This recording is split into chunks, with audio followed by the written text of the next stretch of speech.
Olá, sou Francisco. Bem-vindo ao podcast Nine Nard Tree. Hoje vou resumir e analisar o livro. O Morro dos Ventos Uivantes, escrito por Emily Brontë, é um dos mais impactantes romances da literatura inglesa, publicado pela primeira vez em 1847, sob o pseudônimo de Alice Bell.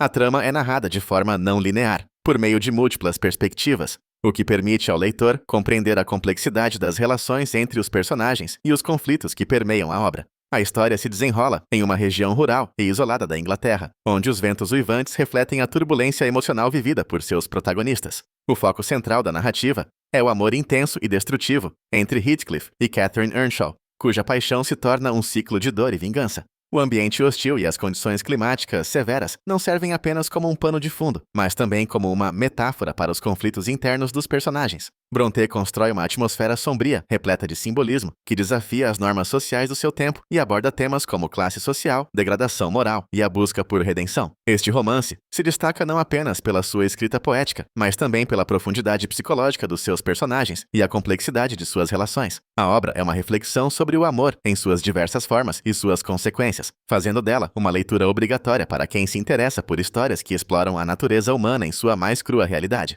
Vou compartilhar os principais aprendizados deste livro. Primeiramente, a relação entre Heathcliff e Catherine. A relação entre Heathcliff e Catherine é o coração pulsante do Morro dos Ventos Uivantes, refletindo um amor que é tão apaixonado quanto destrutivo. Desde a infância, os dois personagens compartilham uma ligação intensa e indissolúvel, que transcende as barreiras sociais e familiares. No entanto, a sociedade da época impõe limites e expectativas que levam Catherine a escolher o status e a segurança financeira de Edgar Linton, em vez de seguir seu amor verdadeiro por Heathcliff. Essa escolha desencadeia uma série de eventos trágicos que demonstram como o amor pode se transformar em amargura e vingança. A partir de sua rejeição, Heathcliff se transforma. Sua dor o transforma em um anti-herói obsessivo, cuja busca por Catherine se torna um ciclo de retribuição. O amor deles, embora puro em sua essência, é enredado em possessividade e ressentimento, mostrando como o amor pode ser moldado por fatores externos e como essas influências podem levar à autodestruição. A obra pergunta o que realmente significa amar e se esse amor pode sobreviver a pressões externas, refletindo em uma análise profunda das emoções humanas. Em segundo lugar, a importância do ambiente. O ambiente desempenha um papel crucial em O Morro dos Ventos Uivantes, onde a paisagem não é apenas um cenário, mas sim um reflexo das emoções e conflitos dos personagens. A localização isolada de Wuthering Heights e Thrushcross Grange simboliza a divisão entre a brutalidade da natureza e a civilização. Os ventos uivantes, as tormentas e a desolação do morro são metáforas da turbulência emocional dos protagonistas. Emily Brontë usa descrições vívidas da paisagem para criar uma atmosfera opressiva que ecoa as tensões na narrativa.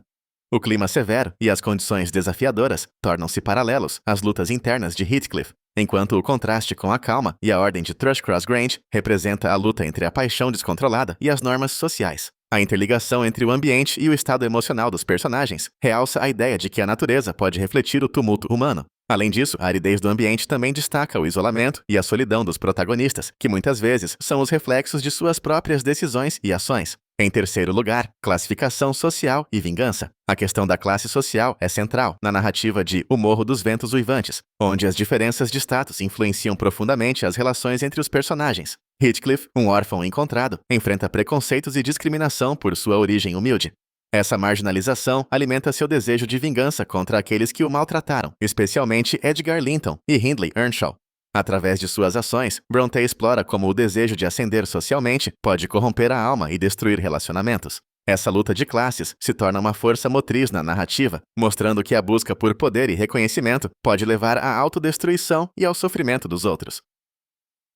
Além disso, a dinâmica de poder entre os personagens é complexa e multifacetada, revelando como as pessoas podem se transformar em seus piores eus quando motivadas pelo ressentimento.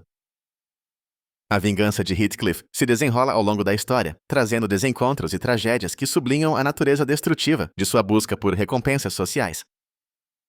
A obra é sim que já é assim uma crítica poderosa às estruturas sociais que fomentam a desigualdade. Em quarto lugar, o papel da narrativa e da perspectiva. A estrutura narrativa de O Morro dos Ventos Uivantes é notavelmente complexa, utilizando múltiplos narradores para contar a história. A principal narradora, Nellie Dean, fornece uma perspectiva íntima dos eventos, mas seu relato é filtrado por suas próprias opiniões e preconceitos. Isso cria um efeito de camadas que desafia o leitor a questionar a veracidade da narrativa. Através da voz de Nellie, Emily Brontë revela as nuances da história, que se tornam mais ricas e multifacetadas. Além disso, a interposição de diferentes perspectivas, incluindo a do próprio Sr. Lockwood, adiciona uma camada extra de complexidade à trama. Essa técnica narrativa permite ao leitor formar suas próprias opiniões sobre os personagens e seus conflitos.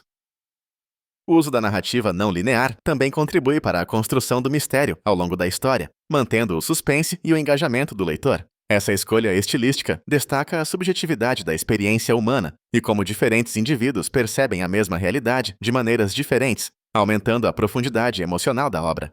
Por último, temas de amor e redenção. Os temas de amor e redenção permeiam o Morro dos Ventos Uivantes, refletindo a luta dos personagens para encontrar significado em suas experiências. Embora o amor entre Heathcliff e Catherine seja tumultuado e muitas vezes destrutivo, há momentos de beleza que ressaltam a profundidade da conexão emocional entre eles. O amor verdadeiro é expresso em suas mais cruas formas, levando-os a ações que muitas vezes resultam em dor e tragédia. A busca pela redenção é outro tema vital, especialmente para Heathcliff, que se vê preso em um ciclo de vingança e dor. A história desafia os leitores a considerar se a redenção é possível após atos de traição e amargura. A luta interna de Heathcliff revela a busca humana por perdão, compreensão e conexão. Ao longo da narrativa, a pergunta do que constitui um amor verdadeiro e se ele pode superar a dor e a tragédia se torna central. Brontë, assim, nos deixa com a reflexão de que o amor, embora muitas vezes doloroso, é uma força poderosa que pode, eventualmente, levar à transformação e ao perdão. Em conclusão, O Morro dos Ventos Uivantes é uma obra-prima que não apenas ilumina a complexidade do amor humano, mas também oferece uma análise profunda das emoções, da classe social e das consequências da vingança. Este livro é essencial para leitores que buscam compreender a natureza do amor e suas implicações nas relações pessoais. Através dos personagens turbulentos e suas histórias entrelaçadas, os leitores são confrontados com questões universais que permanecem relevantes em qualquer época. A obra também pode servir como um espelho para as próprias lutas e paixões do leitor, permitindo reflexões sobre suas próprias experiências emocionais. Indivíduos que se interessam por literatura clássica e temas profundos se beneficiariam ao ler O Morro dos Ventos Uivantes, pois a obra provoca uma profunda contemplação sobre a condição humana e os desafios que enfrentamos em busca de amor e aceitação. Não importa se você é um amante da literatura ou alguém que busca compreender mais sobre relações humanas, este livro fornece insights valiosos que podem enriquecer a compreensão de sua própria vida e das complexidades que ela abrange. Se você quiser apoiar Emily Brontë, você pode comprar o livro através do link da Amazon, que disponibilizei na descrição do podcast. Depois de ler o livro, por favor, me diga o que achou e compartilhe seus pensamentos. Até mais!